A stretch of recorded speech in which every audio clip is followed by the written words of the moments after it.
अस्सलाम वालेकुम स्टूडेंट्स। मैं Aqib Bashir, lecturer computer science. आज के टॉपिक में हम हेडर फाइल्स को डिस्कस करेंगे। हेडर फाइल का सिंटैक्स क्या है और हेडर फाइल की एग्जांपल्स क्या हैं। उसके साथ साथ हम एक और टॉपिक मेन फंक्शन को भी सी और सी प्लस प्लस में मेन फंक्शन क्या किरदार अदा करता है और मेन फंक्शन का सिंटैक्स क्या है। ये दोनों छोटे छोटे टॉपिक हैं जो आज हम बहुत अच्छे तरीके से इंशाल्लाह उनको डिस्कस करेंगे और कवर अप करने की कोशिश करेंगे।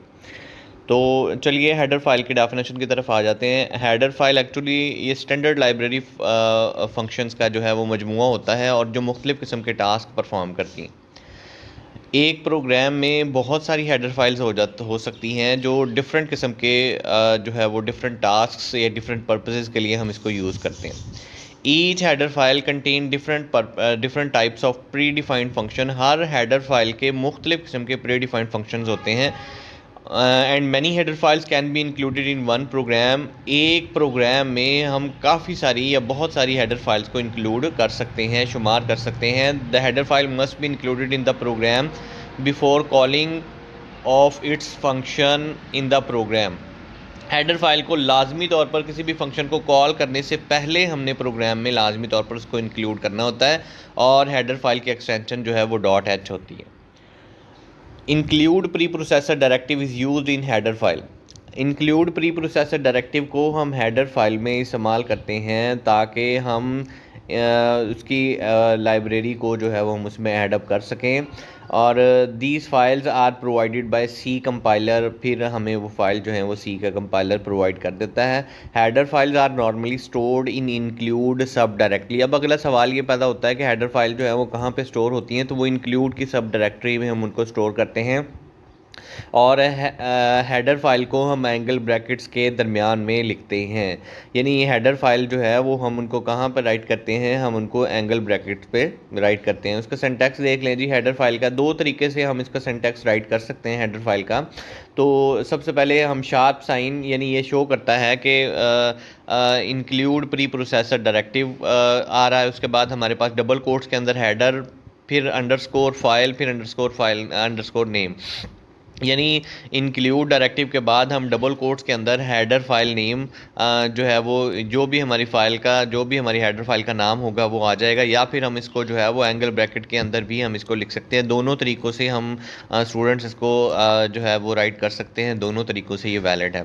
एग्जांपल में देख लीजिए, include studio .h। STDIO stand for standard input output. ये प्रीवियस लेक्चर में मैं आप लोगों को इसके बारे में बता चुका हूँ। और सेकंड जो है वो इंक्लूड console.h है, कंसोल इनपुट आउटपुट। तो ये तो थी, ये दोनों एग्जांपल थी किसकी, हेडर फाइल्स की। अब हम मेन फंक्शन को देख लेते हैं कि मेन फंक्शन जो है वो क्या होता है।